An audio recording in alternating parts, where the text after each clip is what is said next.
Saludos.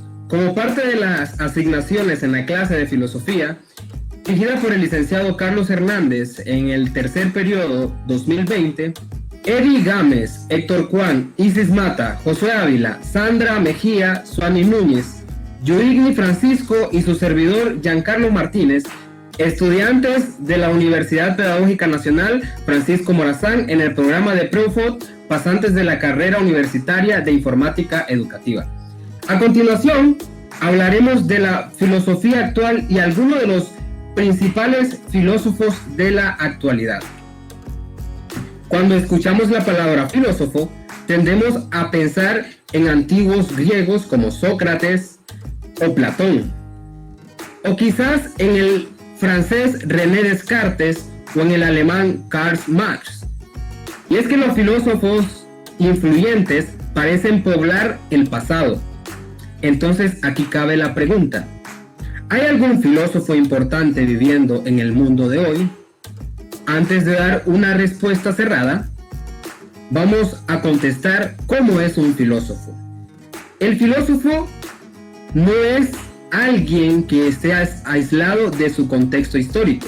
De hecho, intenta reflexionar sobre los problemas de su época, no desde un punto de vista técnico como hace un urbanista o un ingeniero, sino que aporta su análisis sobre aquello que considera relevante en el periodo en el que vive. Podemos decir entonces de que los filósofos no son una especie de sabios exclusivos del pasado. Aunque por lo general no son nombres familiares, los filósofos contemporáneos han alterado radicalmente la forma en que pensamos sobre todo tipo de cosas, desde la naturaleza de Dios hasta el papel de la raza en la democracia. Y es que la filosofía, una de las áreas más antiguas del esfuerzo intelectual, es hoy tan importante como siempre. Y es por eso que a continuación vamos a ver algunos de los filósofos más influyentes que trabajan y piensan, escriben y enseñan en el mundo de hoy, tales como Enrique Dussel, Noam Chomsky, Thomas Nagel, Jean-Luc Nancy, así como Martha Nussbaum, Alvin Plantinga, John Searle, Peter Simon, Daniel Dennett y Susan Haack. Como podemos notar, aquí tenemos en la lista no solo filósofos del sexo masculino, también tenemos dos personajes femeninos, demostrando que el filosofar y el analizar nuestro entorno no es exclusivo del hombre. Enrique Dussel es un profesor del Departamento de Filosofía de la Universidad Autónoma Metropolitana de México, de la Ciudad de México, y también ha enseñado en la Universidad Nacional Autónoma de México. A través de su pensamiento crítico, propuso una nueva forma, una forma crítica de leer la historia universal, criticando el discurso eurocéntrico, autor de más de 50 libros. Su pensamiento cubre muchos temas, entre ellos teología, política, física, ética, filosofía política, estética y ontología. Ha sido un crítico de la posmodernidad, prefiriendo en su lugar el término transmodernidad.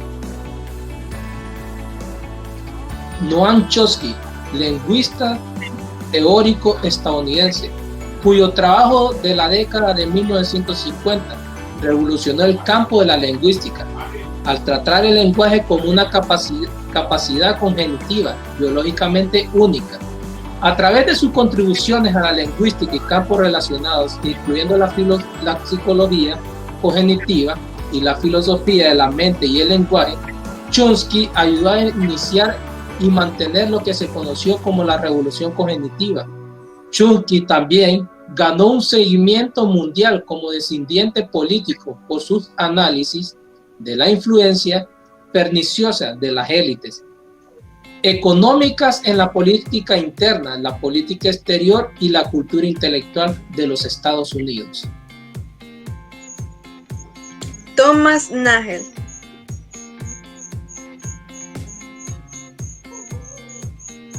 Thomas Nagel quiere saber qué es un murciélago. Desde 1974, al menos esa es la pregunta que él hizo al avanzar al estudio de la filosofía. La mente de Nagel nació en Berlín. Es un filósofo que estudió en la Universidad Cornell, donde fue presentado la obra de Ludwig, que estudió en Austin el famoso lenguaje de Orff. Antes del doctorado en la escuela de Harvard de 1963. Nagel podría ser un famoso por su ensayo, o en el que refuta, en la visión de reduccionistas matemáticas, a la conciencia materialista, a la conciencia de dominar el campo de la filosofía, promoviendo un enfoque subjetivista para simplificar angustiamente, aunque podemos describir que objetivamente los físicos, procesos que producen, lo podemos entender también como una conciencia que no nos permite describir la conciencia en sí misma, ya sea mental o subjetiva. Podemos estudiar que un murciélago, al entender cómo funciona su cerebro, pero no decir nada objetivamente sobre conciencia. Más bien estamos limitados a hablar solamente en nuestra propia conciencia, ya que estamos limitados a la experiencia subjetiva. El experimento mental presentado en el ensayo ha sido una influencia que podemos hacer y no reclamar cuando discute la mente o la conciencia. Fuente darwinista del surgimiento de la vida, aunque no argumenta desde la religión, es un ateo. Nagel afirma que la teoría de la selección natural por sí sola puede explicar la existencia de la conciencia. Nagel, actualmente profesor de la filosofía y derecho de la Universidad de Nueva York. Jean-Luc Nancy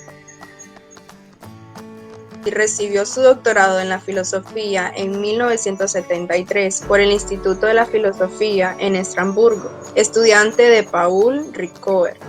Finalmente se convirtió en un profesor en la Universidad de Estrasburgo y aunque ahora está retirado, continúa agregando créditos de publicación. A su ya extensa biología, su enfoque está asociado con la filosofía del constructivismo y su trabajo se centra principalmente en ontología y crítica literaria. Gran parte de su trabajo inicial se centró en comentar sobre interpretando el trabajo de otras personas importantes como Geert Wilder, Friedrich Hegel, Immanuel Kant, René Descartes y Martin Heidegger. Pero es más conocido como sus escritos que aplican el pensamiento desconstructivista a temas de libertad, existencia y comunidad. Su obra más influyente, La comunidad de inoperante de 1986, presenta y explotará este enfoque, argumentando en una gran parte de los problemas de la asociación. Resulta que del diseño de la sociedad en entorno a definiciones procedidas de lo que debería ser sociedad y al que lo podemos entender como en realidad. Martha Nussbaum. Martha Nussbaum obtuvo un doctorado de Harvard en 1975 y actualmente es el profesor de servicio distinguido de Derecho y Ética de Ernest Freud en la Universidad de Chicago y trabajando en la Escuela Analítica de Filosofía. Nussbaum se centra principalmente en la filosofía política, la ética y el feminismo.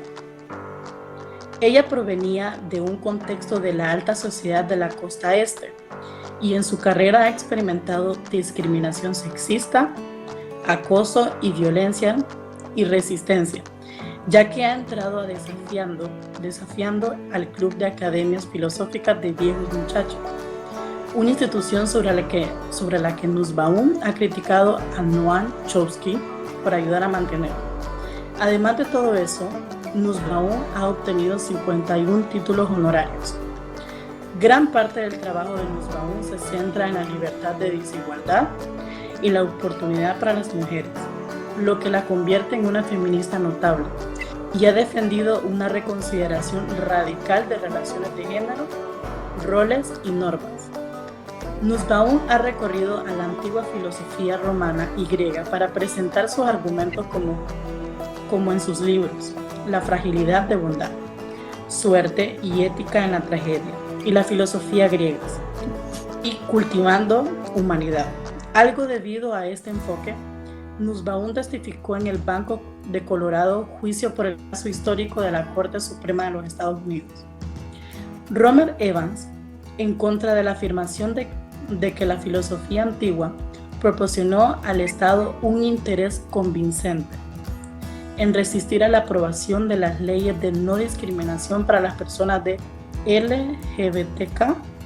Más recientemente, Nussbaum ha analizado el papel que desempeña el disgusto en las leyes relacionadas con los derechos LGBT y el debate de los temas, y en su libro de 2010, Del asco a la humanidad, Orientación sexual y derecho constitucional.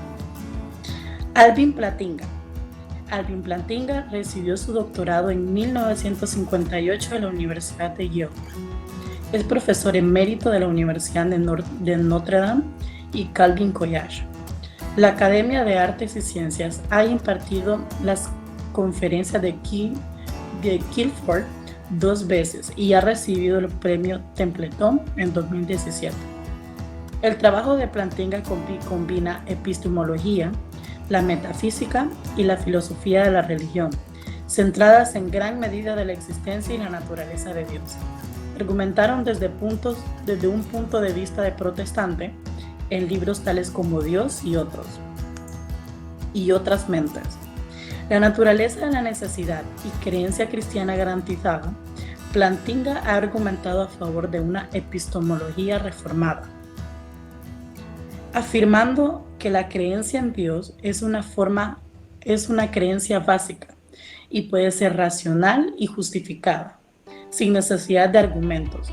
En respecto a la evolución, Plantinga apoya la noción de diseño inteligente, pero tiene una visión matizada, argumentando que aunque se pone a la idea de no ser guiada, la evolución, en términos teológicos, apoya a la idea de que la evolución podría ser guiada por inteligencia de diseño y así por Dios, y encontrar la evolución y el diseño inteligente para ser compatibles.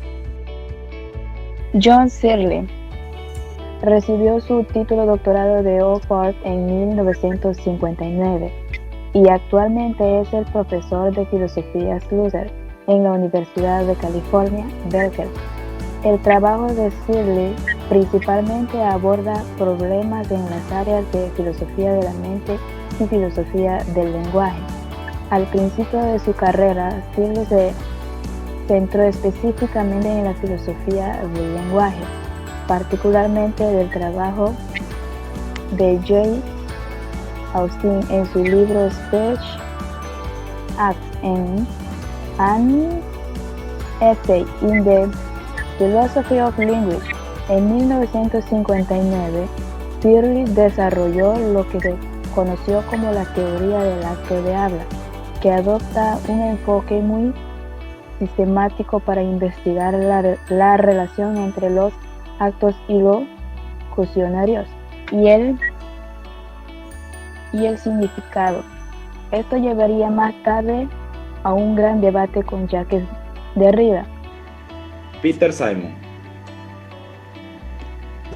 Simon obtuvo su doctorado en la Universidad de Manchester en el año de 1975 y ocupa la cátedra de filosofía moral en el Trinity College de Dublín, así como también comienza como profesor de la Universidad de Salzburgo, miembro de la Academia Británica, presidente de la Sociedad Europea de Filosofía Analítica y actual director de la Fundación Franz Brentano. Simon se centra principalmente en la metafísica y la antología, como se ve en su libro Estudio en Antología en el año de 1985. Y también está interesado en la historia de la filosofía centroeuropea. Se analiza en su libro Filosofía y Lógica en Europa Central desde Bolzano a Tarski, ensayos seleccionados en el año de 1992. Aunque él solo tiene 2 libros a su nombre, Simon ha publicado más de 200 artículos. En su trabajo, Simon ha sido influyente en su preocupación particular por la aplicación de la metafísica y la ontología a las disciplinas no filosóficas, especialmente en ingeniería. Daniel Bennett. Daniel Bennett recibió su doctorado en filosofía en la Universidad de Oxford en el año de 1965 y actualmente es codirector del Centro de Estudios Cognitivos y del profesor de filosofía Austin Fletcher en la Universidad de Tufts. Bennett es un científico cognitivo, además de filósofo, y su trabajo considera la filosofía de la mente y la ciencia en relación con los campos de la ciencia cognitiva y la biología evolutiva. Aunque ha realizado un trabajo significativo en filosofía de la mente y ciencia cognitiva, cómo argumentar para la conciencia del producto de la interacción entre los procesos físicos y cognitivos. En el cerebro, en su libro La conciencia explicada en el año de 1991, Dennett podría ser más conocido por su crítica de la religión. Dennett, un ateo y fuerte partidario de la evolución que defiende la selección natural como un proceso algorítmico. ¿Qué es un proceso algorítmico? Un proceso algorítmico es aquel que lleva una secuencia o una guía. Ha recibido muchas críticas y controversias de parte de grupos religiosos por sus puntos de vista y tiene el título no oficial de uno de los 4 jinetes del nuevo ateísmo. Eso es autoimpuesta. Junto con Richard Darwin, Sam Harris y Christopher Hitchens. En su libro La idea peligrosa de Darwin, la evolución y los significados de la vida en el año de 1995. Dennett ha argumentado que el origen de la moralidad se puede encontrar en la evolución y no en fuentes abstractas. Vamos a hablar un poco sobre Susan Haack. Susan Haack recibió su doctorado de Cambridge en 1972 y actualmente es profesora de Derecho y profesor de Filosofía en la Universidad de Miami. El trabajo de Haack se puede describir principalmente como filosofía pragmática y ella ha escrito sobre lógica, filosofía del lenguaje, epistemología, metafísica, filosofía del derecho, filosofía de la ciencia, feminismo y literatura. Si bien sus intereses y escritos varían en muchas áreas diferentes del estudio filosófico, Haack es probablemente mejor conocida por su influyente libro Evidence and Inquiry en 1993, en el que presentó su teoría epistemológica del futurismo. A través de esta idea, Haack aplicó su pragmática enfoque de la epistemología para explicar la justificación del conocimiento, evitando el problema del retroceso infinito del que es objetivo el fundacionalismo, al tiempo que evita el problema de la circularidad que aqueja al coherentirismo. Gran parte de su trabajo posterior se ha centrado en defender la investigación científica contra el epicentrismo y las epistemologías defectuosas, siendo la doctrina religiosa un obstáculo principal. En resumen, podemos decir de que Susan Hart es una de las más importantes filósofas actuales. Su obra abarca numerosos campos, desde la lógica a la filosofía del derecho, pasando por la epistemología, la ética y también la filosofía de la ciencia. De su pensamiento sobre este último dominio se ocupare en la presente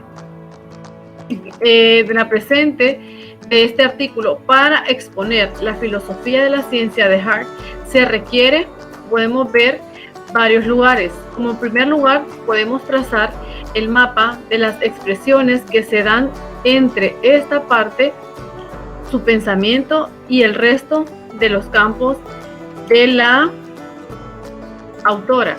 Número 2, como segundo lugar, podemos ver conviene sobre el cual es el estado de la cuestión al que se enfrenta la pensadora angloamericana cuando hace filosofía de la ciencia. Para cerrar este artículo, como un breve resumen, podemos hablar como conclusión que la filosofía estudia una variedad de problemas del hombre, acerca de cuestiones como la existencia, el conocimiento, la verdad, la moral, la belleza, la mente y el lenguaje. Otra de las conclusiones de la filosofía es que el ser humano intenta encontrar un equilibrio para una vida plena, cometiendo errores y aciertos. Debemos saber encontrar el equilibrio entre el bien común y social, sin reprimir nada. Espero que les haya interesado esta explicación de tan importante tema. Esto fue la participación del equipo número 3.